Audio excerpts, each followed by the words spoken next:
Entonces les voy a compartir ahora. Ya, aquí estamos. Este es el primer ejercicio. Ya, básicamente nos dicen que tenemos dos pulsos gaussianos. ¿Conocen las campanas de Gauss? Sí. Son como una campana invertida. Ya les voy a mostrar una imagen enseguida.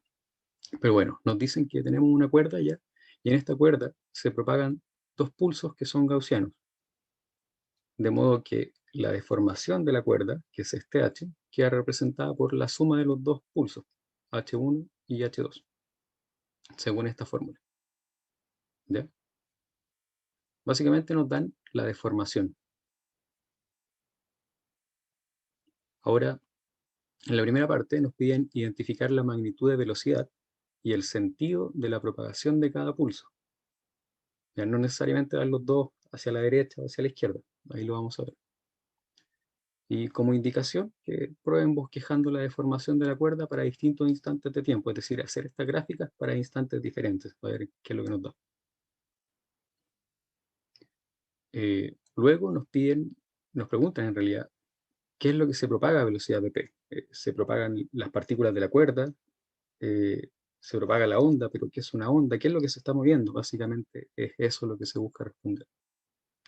La tercera es un poquito más complicada, ya, pero que básicamente nos va a hacer trabajar con la ecuación de onda. La vamos a ver ahí. Voy a pasar aquí a mostrarles una animación.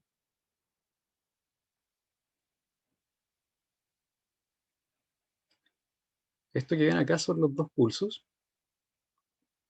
Esta es la cuerda, aquí va uno propagándose y acá por abajo tenemos el otro. Ya que vienen descritos por las ecuaciones que habíamos visto previamente. Así que imagínense esto como una cuerda. Hay dos personas, ¿cierto?, a cada lado que la agitan y originan un pulso que se desplaza. Y eso en ambos sentidos. Entonces, bueno, vamos a la parte A en la que nos piden la magnitud de la velocidad y el sentido de propagación de cada pulso. ¿Ya? Eh, Cuando se familiaricen más con la expresión de una onda, les va a resultar bastante natural el identificar solamente con ver el argumento de la función si es que se está moviendo hacia la derecha o hacia la izquierda.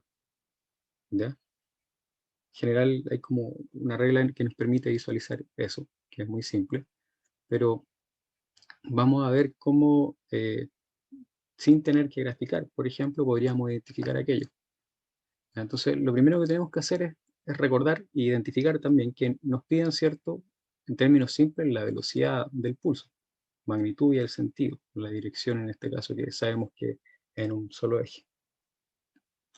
¿Ya? Por definición, la velocidad es la distancia que recorre en un intervalo de tiempo delta t. Como vieron, estos pulsos no se deforman, es decir, siempre mantiene su forma. Es así.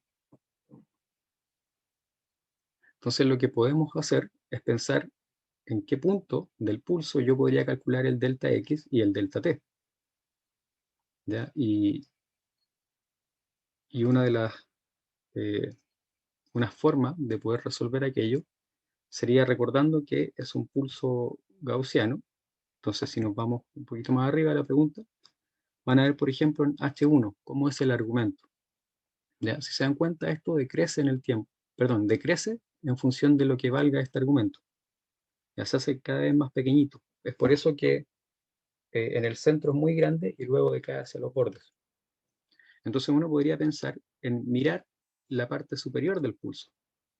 Y en la parte superior ustedes pueden ver que este argumento vale 0. ¿Ya? Y ahí el pulso alcanza su máxima altura, que sería igual a esta A que tenemos ahí. ¿Sí? Para ¿Cómo? cualquier otro valor. ¿Por ¿Sí? qué va a cero? Porque decae exponencialmente. Imagínense esto, que depende de X y del tiempo. Imaginen que es muy grande. No importa si es negativo o positivo. Imaginen que es grande. Nos queda la exponencial elevado a menos esto al cuadrado. Claro. Entonces esto decae exponencialmente. Es decir, el único lugar donde es grande o apreciable, digamos, es en el máximo, justo arribita. Y ahí esto vale 0. Entonces el pulso H1 tiene amplitud A, de esa constante que hay ahí. Entonces, bueno, una forma de calcular la velocidad sería decir, fijémonos solo en el punto superior. ¿Qué pasa con el punto superior? Entonces, en el punto superior, lo que tenemos que hacer es, ¿cierto?, identificar para 2 instantes de tiempo cuánto se ha desplazado. Ya, básicamente, eso es lo que pueden ver acá. Si se dan cuenta, estamos planteando una posible solución al problema. Y es lo que se menciona que es conveniente, ¿cierto?, evaluar esto para el punto de mayor elongación en el centro. Bueno, dijimos entonces que en el centro queremos que el argumento sea 0. Entonces ustedes podrían pensar ahora en escribir esta misma ecuación para un x1 y un t1 y un x2 y un t2 y después restarlas. Ya, el t1 podría ser el instante inicial, digamos 0. Entonces ustedes saben que inicialmente cuando vieron la animación el puntito, el máximo se encontraba a la izquierda. ¿Ya? Y después para otro instante con otra posición. Bueno, si nosotros tomamos la diferencia, nos queda simplemente esta ecuación de acá. ¿Ya? Porque es la diferencia entre cosas. Entonces, si dan cuenta, el término constante desaparece. Entonces, ahora es inmediato. Si ustedes pasan esto hacia la derecha, ¿cierto? Y dividimos, delta x sobre delta t, nos queda simplemente que la velocidad de ese pulso era v. ¿Por qué la constante pasó a ser 0? ¿La derivaste? ¿No entiendo? Porque estamos tomando diferencias. Es decir, imagínense escribir esta ecuación en un x1 y en un instante 1. Y ahora hagan lo mismo en un x2, pero en un instante 2. Y réstenlos. Cuando lo restamos, desaparece el L medios. Ah, claro. Y es muy bueno lo que tú dijiste, porque uno también podría pensar que podemos hacer eso en instantes muy chiquititos, ¿cierto? Muy cercanos entre sí. Entonces es como derivar, tomar un diferencial. Se nos va la constante. ¿Ya? Entonces nos queda esto como b y se mueve hacia la derecha. Y si hacemos lo mismo con el otro pulso, bueno, se va a mover hacia la izquierda. Ahora, ¿qué es lo que tienen que notar de aquello? Es que si volvemos al enunciado, miramos las funciones, vean este argumento. Es x menos b por t. Y a nosotros nos dio que esto se movía hacia la derecha. Ya es porque se va desplazando. Es decir, a medida que crece el tiempo, el x también tiene que crecer. Porque si no, esto como va con menos esto al cuadrado, se hace muy chiquitito. Es decir, el lugar del centro, al crecer el tiempo, tiene que moverse, tiene que comenzar a aumentar. Y es por eso que vemos que se mueve hacia la derecha, porque tiene que ser cada vez más grande. Si nos vamos acá, por ejemplo, al H2, cuando el tiempo crece, nosotros queremos mantener que esto sea 0. Entonces el x tiene que ser cada vez más chiquitito. Entonces se desplaza hacia la izquierda. Bueno, más adelante va a ser más intuitivo para ustedes y van a decir, ah, ya mira, cuando esto tenga un menos, es hacia la derecha. Y cuando tenga un más, se mueve hacia la izquierda. Ya, eso es así, es bastante general. ¿Ya? Y en general, ¿por qué es interesante este ejercicio? Porque cuando nosotros hablamos de la ecuación de onda, que le vamos a ver un poquito más adelante, las soluciones a la ecuación de onda siempre son funciones que tienen como argumento esto que ustedes ven acá. Ya, ese es el argumento de las funciones. Es x menos bt o x más bt. El, el X no va acompañado a veces con un K, ¿no? ¿Es lo mismo, no? Sí, sí, pero puede ser kx menos omega t, por ejemplo. Mm. Si tú divides el omega sobre k, eso es la velocidad. Ya, dale. Así que muy bueno, lo vamos a ver más adelante con otro ejercicio. Generalmente eso se utiliza en funciones que son armónicas, coseno y seno. ¿Ya? Ahí se utiliza el k y el omega. Pero bueno, ahora tenemos que responder, ¿cierto? ¿Qué es lo que se propaga a esta velocidad? Entonces uno podría pensar, primero la cuerda, ¿no? Pero la cuerda se está moviendo hacia arriba. Entonces no puede ser la cuerda. Pero lo que sí vemos es que cuando este pulso se mueve, ¿cierto? Se desplaza en alguna dirección, las partículas que se encontraban en la cuerda, por ejemplo, las que estaban frente al pulso, comienzan a subir. Y luego las partículas que van quedando atrás del pulso comienzan a bajar. ¿Sí? Entonces, de alguna forma podemos decir que lo que ocurre es que el pulso le está cediendo energía y momentum a las partículas. Así que en realidad lo que estamos transportando a una velocidad, esta v sub p, es energía y momentum. Momentum por el movimiento que tiene, ¿o no? Sí, por eso mismo.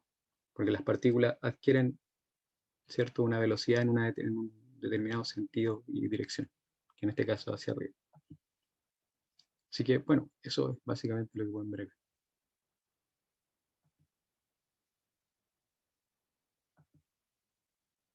Esto es lo que se describe aquí, ¿ya? Pero esencialmente es lo que les comenté. Ya, ahora se pone un poquito más complicado. Vamos a la parte C. Y aquí nos dicen que la función, ¿cierto?, que describe la elongación, h, satisface la ecuación de onda. Ya sabemos que la satisface, porque ustedes saben que en general cualquier función que tenga como argumento x menos bt o x más bt es solución de esta ecuación. Sin embargo, en el caso de una onda que se propaga en una cuerda, la ecuación es más general que esta, es la que tienen acá abajo. ¿Ya? Es decir, esto es solo una aproximación de esta ecuación. Entonces nos piden encontrar la condición que deben satisfacer ambas constantes para que esta sea una buena aproximación, para que funcione. ¿Ya?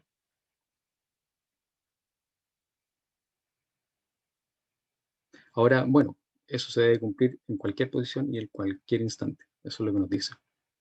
¿Ya? Básicamente tenemos que encontrar cuándo esta ecuación de acá abajo es igual a la de arriba. Entonces, por inspección, ¿cierto? Una vez que hemos identificado bien lo que nos están preguntando, notamos que para que ambas sean iguales, entonces esto que está aquí tiene que ser 0, o tiene que ser en realidad muy chiquitito. ¿Ya? Es decir, esta derivada al cuadrado tiene que ser mucho menor que 1. Porque ahí esto nos queda igual a lo de arriba. ¿Una pregunta? ¿Sí? Sí, que no sé si entendí bien la pregunta. Esta función h de xt se supone que es una función que satisface la segunda ecuación diferencial, ¿cierto? La, ¿O la la quiere primera. aproximar? No, la Ok, primera. Sí. ya. Satisface la primera. Pero estamos diciendo que en general esto no es una ecuación, digamos, de comillas, no es la ecuación correcta, es una ecuación aproximada. Entonces queremos ver cuándo la aproximación es buena, cuándo esa aproximación funciona bien. ¿Ya? ¿Y cuándo Ok. funciona bien? Cuando el término que está acá desaparece, ¿cierto? Así ambas Es- son iguales. Esto es como la del oscilador armónico, que tenía como un sinus aproximado, algo así, ¿o no? Exacto, es lo mismo. Ah, ya. Sí, de Ok, hecho, ahí me... qué Ahí me bueno quedo, que gracias. lo hayan nombrado.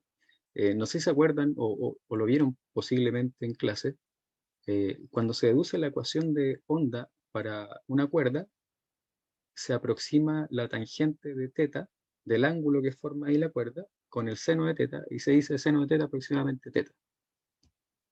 ¿Ya? Es lo mismo.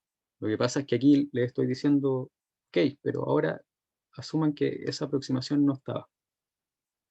¿Ya? Veamos qué condición se tiene que cumplir para que eso sea equivalente. Y si ustedes lo imaginan un poco, de hecho, con lo que acaba de mencionar Adrián, se van a dar cuenta que el que esto sea chiquitito significa que la derivada de la curva sea chiquitita, es decir, que la tangente sea chiquitita. Ya, espero que lo logren ver ahí. Bueno, entonces hemos identificado, ¿cierto?, lo que tenemos que resolver. Ahí está. Ahora tenemos que pensar en una forma de poder solucionar esto. ¿Ya? Tenemos que, de algún modo, antes de comenzar a a tirar ecuaciones e intentar resolver cosas, pensar cómo podríamos resolver este problema. Y bueno, ya sabemos que es simplemente decir delta h en delta x menor que 1. Sin embargo, les voy a mostrar ahora otra animación. Lo voy a hacer acá, mejor en MATLAB. Va un poquito, voy a volver más tiempo. Aquí tenemos los pulsos propagándose, ¿ya? Y lo que ven a la derecha son sus derivadas. Entonces, no lo puedo tener aquí, pero si pudiera hacerlo, van a ver que cuando el pulso se comienza a propagar,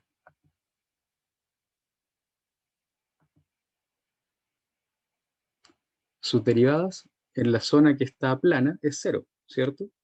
En la zona superior, su derivada también es 0, porque es un máximo. Entonces, ¿dónde es mayor la derivada? Lo voy a trazar acá, volver, anotar. Es decir, tenemos el pulso, no se ve muy bien, pero noten que aquí la derivada es 0, acá 0 y acá 0. Aquí las derivadas son crecientes y acá son decrecientes, las tangentes. Entonces, si nosotros queremos graficar, para tener una idea de cómo es la derivada, vamos a ver que para esa función la derivada va a ser así.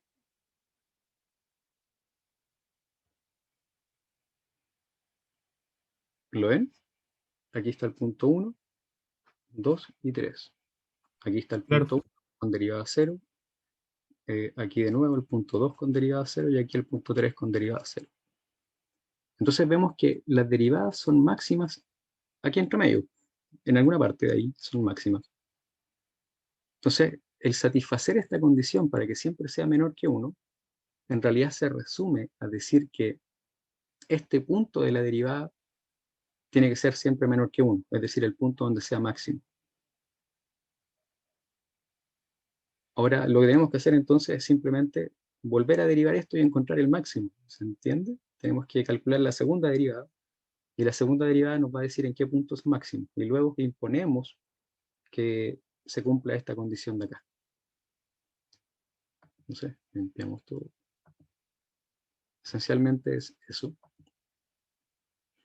Bueno, esto es lo que se comenta acá, ¿cierto? Tenemos la función, la vamos a maximizar, pero maximizamos esto que le llamo f, es decir, su derivada tiene que ser igual a 0, lo que les mostraba recién en el dibujito.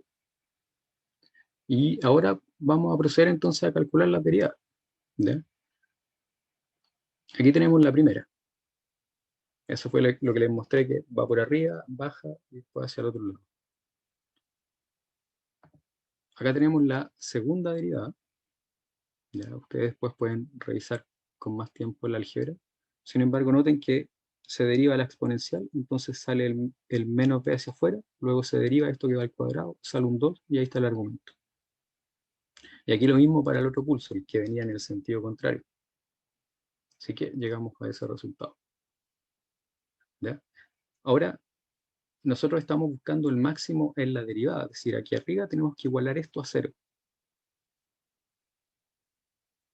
Y esto no es tan simple en no lineal, ¿cierto? Pero si se dan cuenta, ¿sí, Mauricio? Para que. Es que no entiendo por qué no explicaría que la segunda derivada nos dijera que, por ejemplo, la tangente de la curva sea mucho más pequeña que 1. Por qué así? Ah, Como que no ya, lo logro comprender. lo voy a dibujar de nuevo, a ver si es que se comprende mejor. Ya, tenemos nuestro pulso, ¿cierto? Ahora vámonos a las derivadas, porque lo que nos interesa es la derivada. Y a la derivada le voy a llamar como f. La derivada es esto, ¿cierto? Entonces, ahora noten que nosotros queremos que esta función f sea menor que 1. Entonces, para que siempre sea menor que 1, necesariamente hay dos puntos en los que tiene que ser menor que 1 siempre. Aquí y acá, ¿cierto? Es decir, si esos puntos son menores que 1, entonces todo el resto es menor que 1 también. Noten que este es positivo y este es negativo, ¿ya? Porque va con valor absoluto. Bueno, ahora, ¿cómo identificamos estos puntos?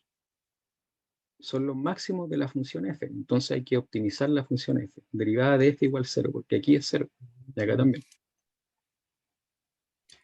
Y Ya, eso sí, sí. equivale a haber Ahora, calculado la segunda derivada. Ya va por ahí. No sé. dale, ahí lo logro ver mejor. Ya, qué bueno. Entonces, acá está, pero es muy buena pregunta. Entonces, bueno, tenemos esta función que es súper fea, pero si se dan cuenta, esto está con menos y esto está con un más, y para que sean necesariamente iguales, uno podría partir mirando la función más compleja, digamos la exponencial. La exponencial nos va a decir que este argumento tiene que ser igual que este argumento. Ambos tienen que ser iguales. Y si se dan cuenta, tienen ahí unas cuantas diferencias en signos solamente. Entonces, eso es lo que pueden ver acá. Ahí está la condición de máximo. Estamos igualando los argumentos. Estos tienen que ser igual a 1 sobre 2b. ¿Por qué 1 sobre 2b?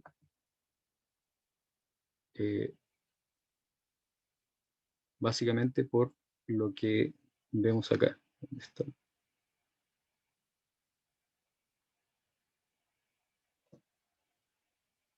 Aquí está.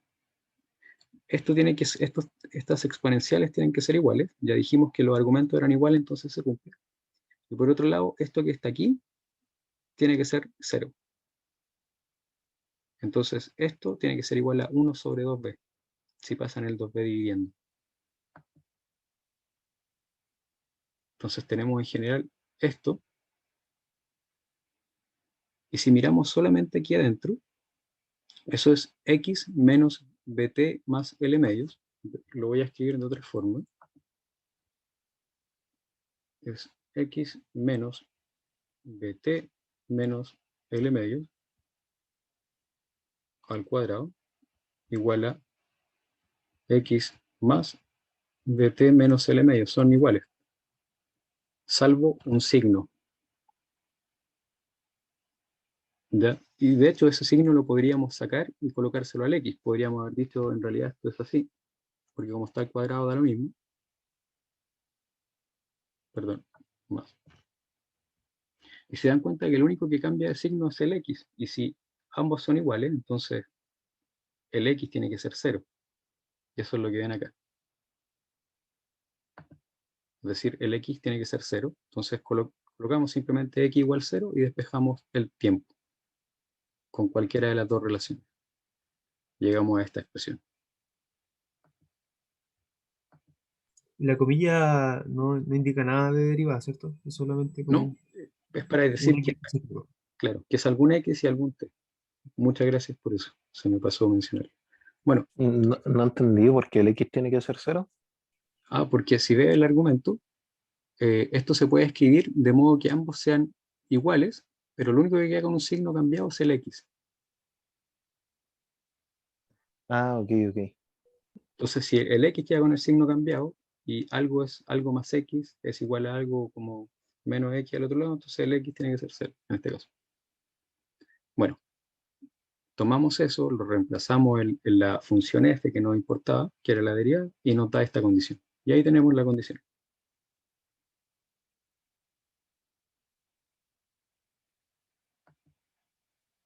Y bueno, una vez que hemos llegado al resultado, si queremos rápidamente verificar un par de cosas, podríamos comenzar por ver, por ejemplo, las unidades. Como es una exponencial, si vamos a la función, perdón, van a ver que esto tiene unidad de metros cuadrados, entonces el b es 1 sobre metros cuadrados. Entonces necesariamente el b va multiplicado por el a al cuadrado, porque así se nos van las unidades. Ya, eso es lo que nos dio en el resultado, para que vean que es consistente en unidades. Ya, voy a pasar entonces a la pregunta 2 porque perdimos harto tiempo antes. Y bueno, si se acuerdan, en el caso anterior teníamos una onda, un pulso que se propagaba, ¿cierto?, en la horizontal, pero las partículas se movían hacia arriba, ¿sí? Subían y bueno, luego bajaban. hablamos en ese caso de que la onda es transversal y el movimiento del medio, en este caso de la cuerda, era perpendicular al movimiento de la onda. Ahora vamos a hablar de una onda longitudinal, ¿ya? Entonces nos dicen que tenemos una onda armónica que se propaga a través del aire modificando la posición de sus partículas de acuerdo con esta función que tenemos acá. Y se nos dice que considere que el aire se encuentra a temperatura de 20 grados Celsius y una presión de una atmósfera, ¿ya? Y que se comporta como un gas ideal. Aquí está lo que comentaban delante, ese sería nuestro K y nuestro omega. Noten que como el signo aquí es negativo, esto se está propagando hacia la derecha, ¿ya? Para que lo recuerden. Solo con ver el signo ya pueden saber en qué sentido se está desplazando. Entonces primero nos piden identificar la amplitud, la longitud y la frecuencia de esta onda. Entonces, comencemos con eso. De ahí leemos el resto. Ya. Antes de eso, voy a mostrar acá otra animación de esta onda. Primero, noten aquí se está graficando la función dividida por su amplitud en función de la coordenada y se va actualizando en el tiempo. Si fijamos un punto, vemos que se mueve hacia la derecha. Bueno, más lento que el mouse, pero se mueve hacia la derecha. Era lo que les comentaba recién, que lo pueden identificar en el argumento. Ahora lo que tienen acá en la imagen de la derecha son las partículas del aire, ¿ya? Que se están moviendo. En este caso, la onda de elongación describe eso, el movimiento de las partículas. Si se dan cuenta, aquí hay una zona en la que están mucho más densas y una zona en la que hay menor densidad. La zona más densa corresponde a donde está aquí el máximo de elongación. ¿Ya? Es por eso que se están acumulando muchas partículas en ese lado.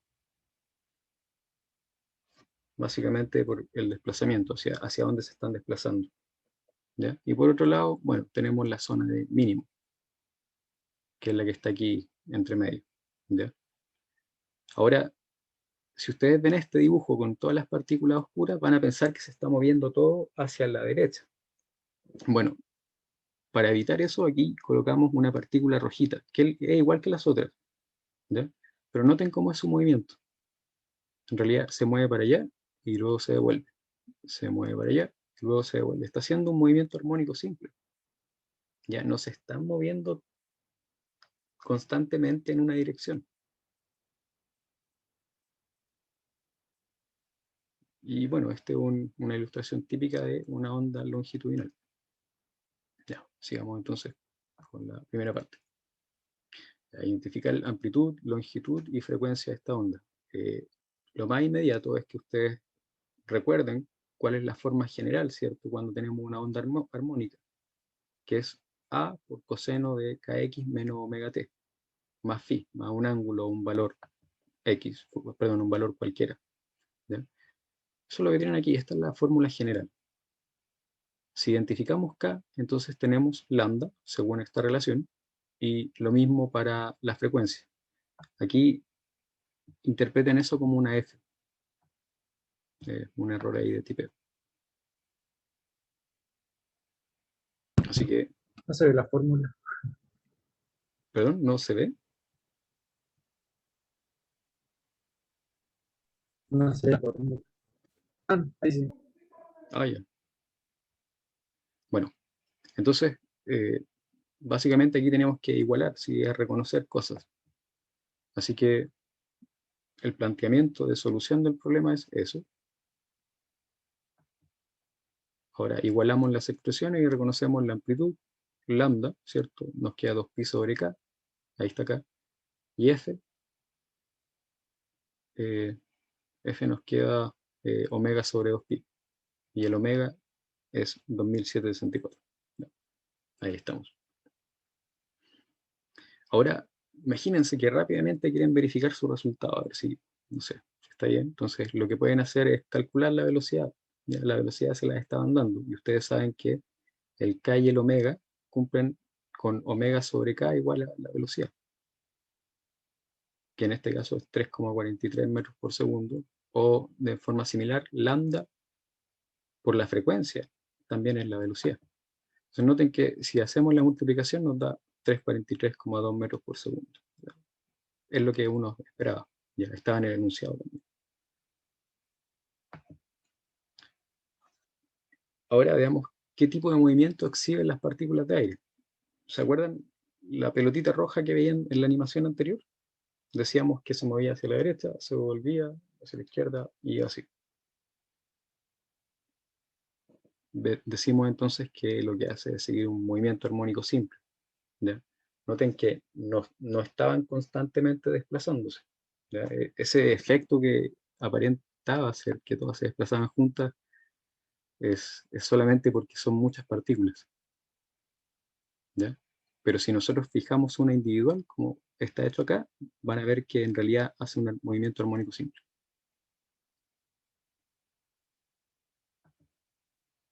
Ya. Nos piden ahora determinar la máxima fuerza por unidad de área y por unidad de volumen que origina esta onda. Entonces tenemos que comenzar por entender el enunciado. ¿Ya? A ver, nos están hablando de elongación. La elongación origina un desplazamiento de las partículas. Y vimos de la animación que hay zonas en las que aumenta la densidad, porque quedan más partículas juntas, y zonas en las que la densidad es más chiquitita. ¿Ya? Entonces es intuitivo decir, bueno, lo que pasa es que esta onda modifica la densidad.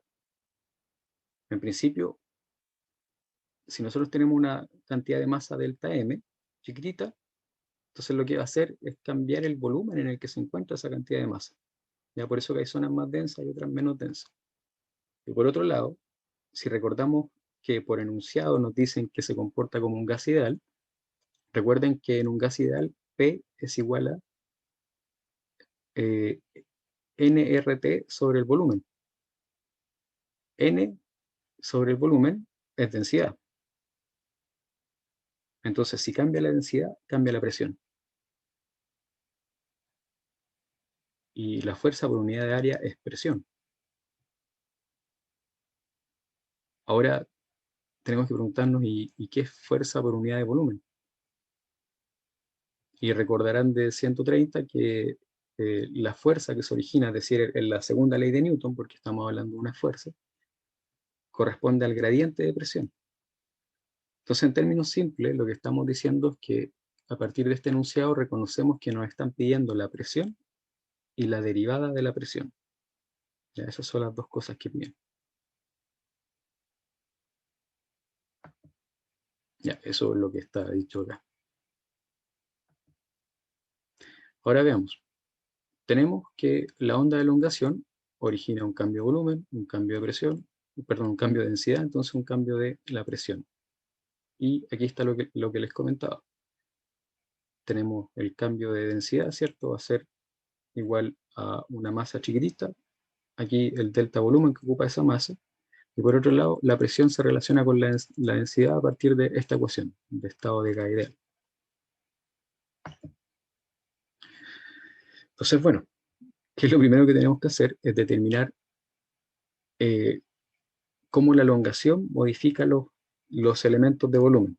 ¿Ya? Entonces, si se dan cuenta, un elemento de volumen es delta X, delta Y, delta Z. ¿Ya? Cuando está la onda propagándose, como la onda se propaga en este sentido, lo que hace es cambiar el delta X, lo hace más chiquitito. ¿Ya? Imagínense que la onda es positiva.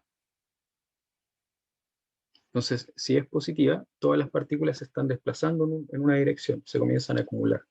Entonces, ahí el espacio que están ocupando va a ser más chiquitito, porque la misma masa está ocupando un volumen más pequeño. Eso es lo que vemos acá, por eso que va restando.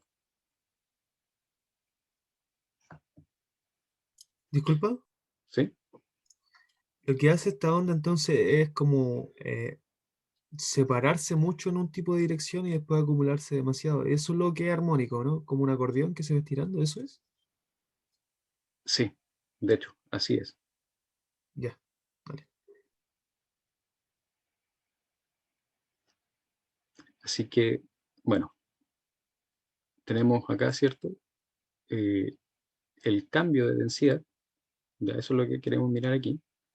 El cambio de densidad es la densidad final, ¿cierto? Cuando está la onda, menos la densidad inicial, que ocupa una misma cantidad de masa chiquitita, que le pusimos aquí ese delta M. Ya. En la densidad final, el volumen es más chiquitito, porque hay que restarle aquí, ¿cierto? El término que se debe a que está la onda propagándose. Y aquí tenemos el volumen original que ocupaba ese elemento de masa. Y aquí, no sé si lo reconocerán, que es una aproximación que siempre se utiliza, ¿ya? Que es cuando tenemos el 1 sobre 1 menos x, y eso es aproximadamente 1 más x.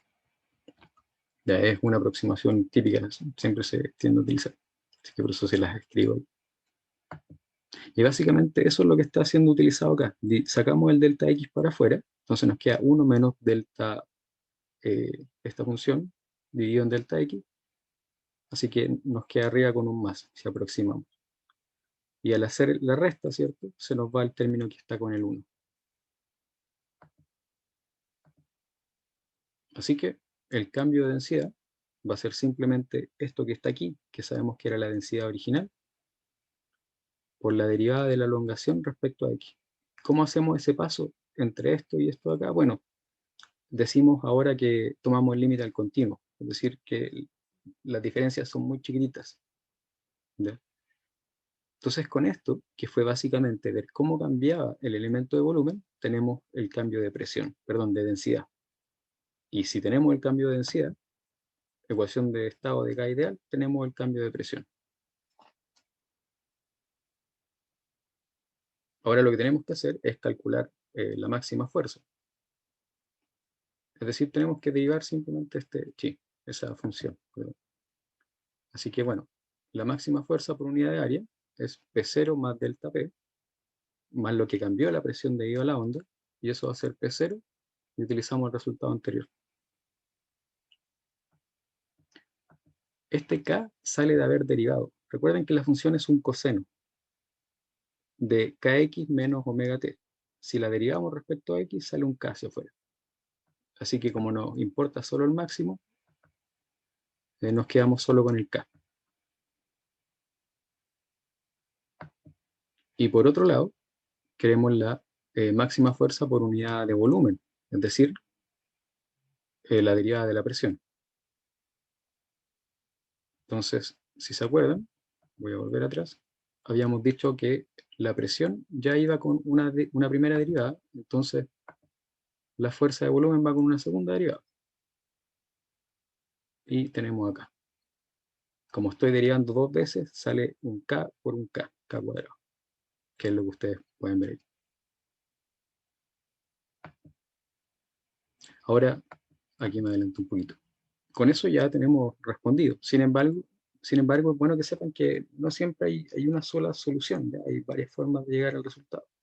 Y, por ejemplo, ustedes podrían haber dicho fuerza de volumen, no se me ocurre que es la derivada de la presión. Sin embargo, masa por aceleración igual a fuerza, entonces hubiesen podido, por ejemplo, decir densidad por aceleración, que es la segunda derivada respecto al tiempo, me da la fuerza. Y eso es lo que ven acá, densidad por aceleración, y como estoy derivando respecto al tiempo, sale un W cuadrado. Y ahí estamos. Es decir, era otro posible camino. Noten que este era inclusive más rápido, porque si nos hubiesen pedido solamente fuerza de volumen, podríamos haberlo hecho de inmediato, era calcular la segunda derivada respecto al tiempo.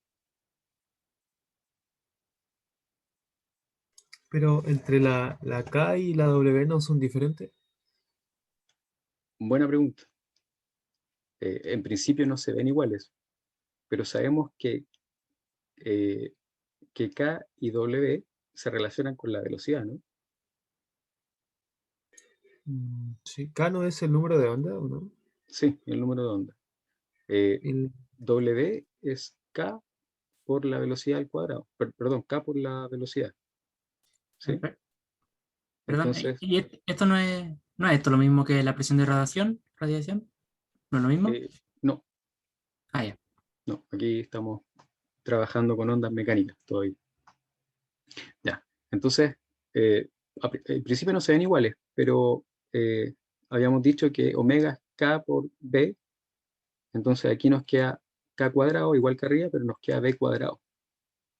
Y necesariamente entonces, para que ambas sí sean iguales, la velocidad al cuadrado debe ser igual a p0 sobre ρ.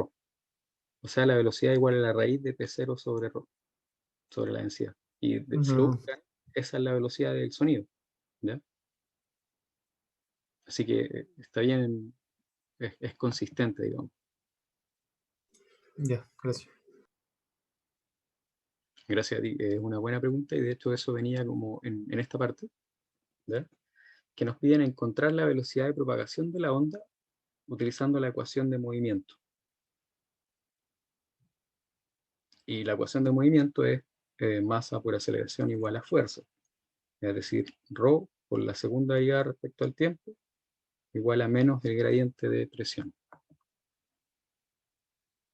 Ah, perdón, me adelanto un poquito. Ya. Tenemos la ecuación de movimiento, ¿cierto? Lo que les acababa de comentar. Y por otro lado nos dicen, identifiquen la velocidad de la onda. Y sabemos que la ecuación de onda siempre cumple una forma general, ¿ya? Así que lo que tenemos que intentar hacer sería que de alguna forma la ecuación de movimiento se parezca a una ecuación de onda, ¿ya? De hecho, nos están sugiriendo que hagamos eso, porque dicen utilizando la ecuación de movimiento. Acá está la ecuación de onda, esa es la forma general que también habíamos visto antes escrita. Segunda derivada respecto al tiempo, la velocidad al cuadrado, segunda derivada respecto a la posición. Aquí se comenta lo anterior.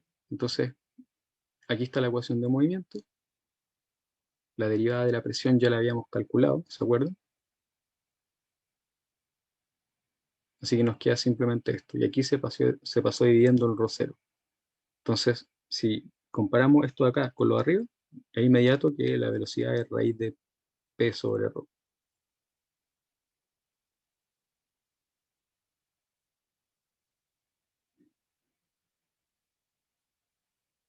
¿Alguna consulta hasta acá, chicos?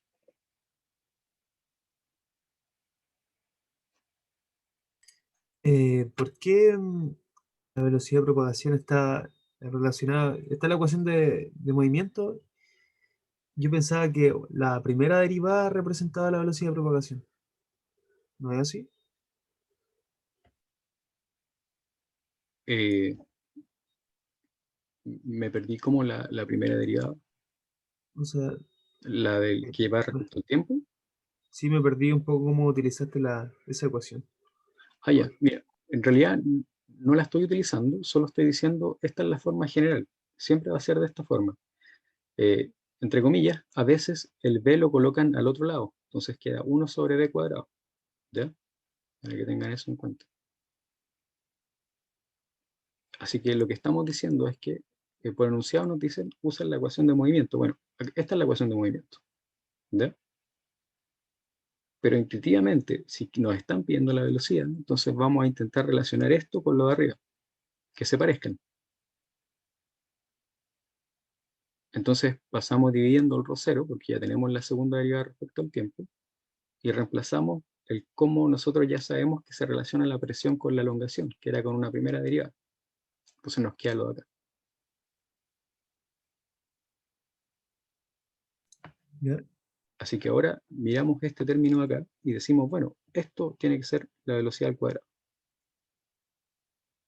Y ahí despejamos la velocidad. Ya, ahí lo vi. Qué bueno. Chicos, una consulta. ¿Hasta qué hora dura este bloque? O estos bloques.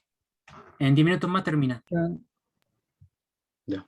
Entonces, estamos bien para pasar a la 3 al menos. Bueno, la onda 3 se refiere a ondas armónicas, lo que acabamos de ver, ¿cierto? Senos, cosenos, las ecuaciones de Maxwell y ondas electromagnéticas en general, ¿ya? Entonces nos dicen que tenemos un punto R0 del espacio en que se mide el campo magnético. ¿Ya? En un punto cualquiera, R0, están midiendo el campo y dicen que solo en ese punto es igual a B0 por seno de omega t. ¿Ya? Y nos piden calcular estas cosas de acá. Entonces, primero nos dicen calcule las líneas de campo magnético que emanan desde ese punto. Luego que, utilizando las leyes de Maxwell, esbocemos el campo eléctrico en torno a ese punto. ¿Ya? Aquí hagamos un dibujito. Y la tercera es interesante. Nos preguntan si con la información de este enunciado es posible calcular el rotacional del campo eléctrico en algún otro punto. Para los que no hayan dado mate 4, el rotacional es la integral de línea, ¿ya?, del campo eléctrico en alguna trayectoria cerrada. ¿Sí? Imagínense un circulito, no, un anillo, perdón, y están calculando el trabajo del campo eléctrico, que es la integral de línea de E.dr, ¿ya? Y ahora supongan que ese anillo es muy chiquitito, infinitesimalmente chiquitito. Bueno, eso es el rotor, para que lo sepan. Ya. ¿En qué estaba? Bueno, veamos la primera parte, ¿ya? Nos preguntan las líneas de campo magnético que emanan del punto R0. Si recordamos las leyes de Maxwell, sabemos que la ley de Gauss del campo eléctrico nos dice que el flujo de campo eléctrico es igual a la carga encerrada sobre epsilon 0. Por otro lado, tenemos para el campo magnético. No sé si alguien le recuerda qué es lo que enuncia. Vamos a usar la democracia, ¿Es José. igual a 0? Igual a 0, Ah, ¿cierto? bueno, justo. Sí. Eh, ¿Y cómo interpretamos ese resultado?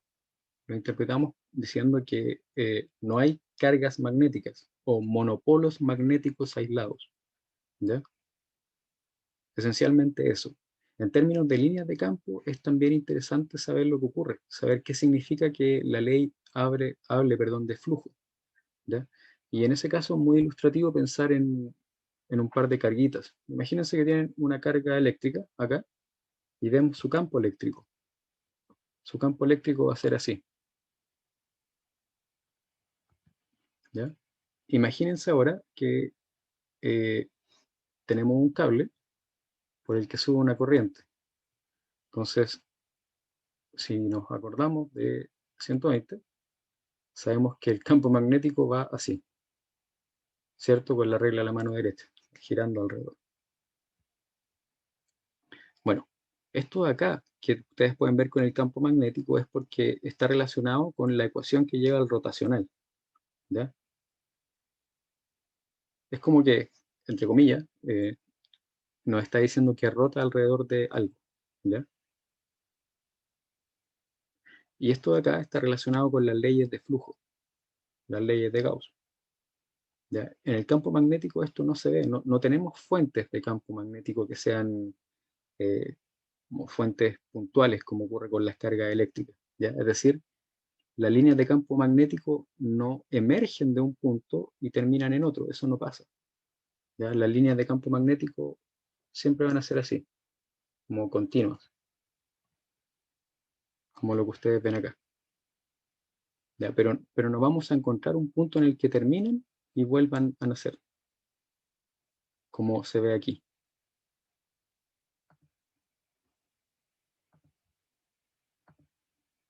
Entonces, bueno, esta pregunta es bastante conceptual y se refiere esencialmente a eso, ¿ya? No hay flujo de campo magnético, entonces las líneas de campo magnético que emanan del punto son cero, no hay, ¿ya? Porque no emanan de ese punto, entran y salen de ese punto. Es decir, lo que habíamos dibujado recién. Si este es nuestro puntito, ya ahí está R0, el campo magnético va a ser eso, ¿sí? Ingresa y sale. Ya. ¿Eso es solo porque es una carga? No es una carga, cuidado ahí con eso. Era un punto cualquiera. Un punto en el que tú medías el campo magnético. Ya, vale. Si hubiera sido como un espacio y sería distinto, por ejemplo, quizá algún volumen. Tampoco sería distinto. No lo sería. ¿Por qué no lo sería? Porque recordemos que solamente nacen desde un punto las líneas de campo. Imaginémoslo solo como líneas de campo. Nacen cuando hay una carga. ¿Ya? Por ejemplo, el campo eléctrico, las líneas nacen y se van hacia afuera porque tenemos una carga eléctrica, que en ese caso es positiva. Si es negativa, las líneas de campo van hacia el centro. ¿Ya? Sí. Pero en el caso del campo magnético eso no pasa porque no existen las cargas magnéticas. Entonces por eso siempre vamos a ver que las líneas van a hacer eso. Es decir, o son líneas así como cerradas, como lo que vimos con el caso de un cable por el que circula una corriente, o son líneas en las que nunca vamos a ver dónde nacen y dónde mueren, por decirlo de algún modo, porque no tienen fuentes ni sumideros. Ya. Eso. No. Bueno, ahora nos piden que, utilizando las leyes de Maxwell, esbocemos el campo eléctrico, ¿ya? En torno a R0. Entonces por aquí hay un dibujito de las leyes de Maxwell. No, todavía no está. Bueno, lo primero es notar que si nos están diciendo que utilicemos la ley de Maxwell, para el campo eléctrico tenemos dos, ¿ya? La de flujo, la ley de Gauss, y la ley de Faraday-Lenz, o la ley de inducción.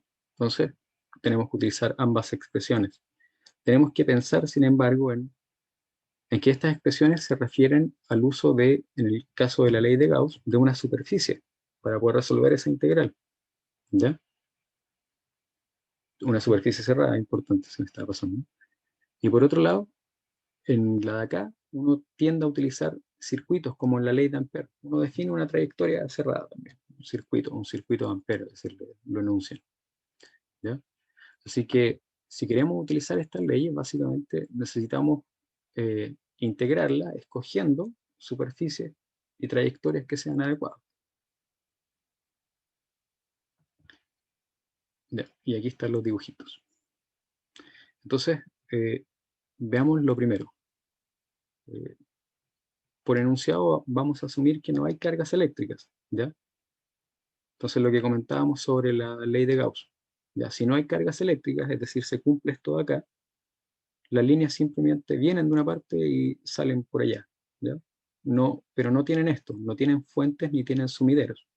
Esto es una fuente, esto es porque aquí hay una carga, ¿ya? Eso no va a Una pasar, pregunta. ¿sí? En la ecuación de Maxwell que se escribe arriba, dice la integral de superficie del campo con el diferencial de superficie igual 0. ¿Eso debería ser igual al Q? Sí, igual al Q encerrado. Sí, Claro, eso. que sí, gracias por eso. Me ha asustado. Gracias. Sí, gracias a ti. Bueno, eso es porque, como les dije, era la carga encerrada, pero no está escrito, ¿ya? Por eso solo lo mencioné. Porque estamos asumiendo que no hay carga, ¿ya? Así que sabemos que las líneas de campo eléctrico hacen esto, porque no hay cargas. Y por otro lado, tenemos la ley de Faraday-Lenz, que si recuerdan, acá tenemos, perdón, voy a hacerlo de nuevo con el campo magnético porque a veces es más simple. No sé qué cosa. De nuevo. Ahí tenemos un cable, aquí está la corriente subiendo, ¿ya? Y tenemos el campo girando, campo magnético.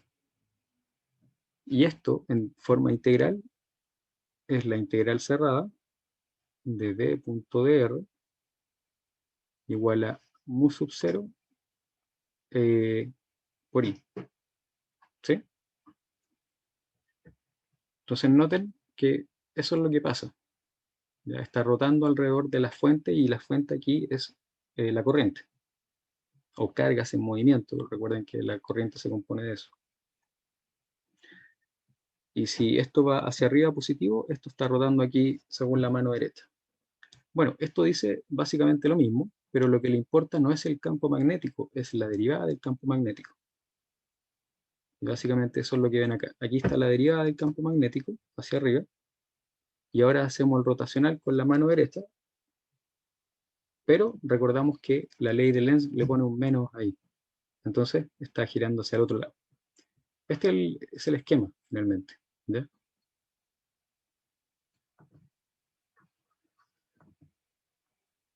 Así que esto es esencialmente eso, usar la regla de la mano derecha.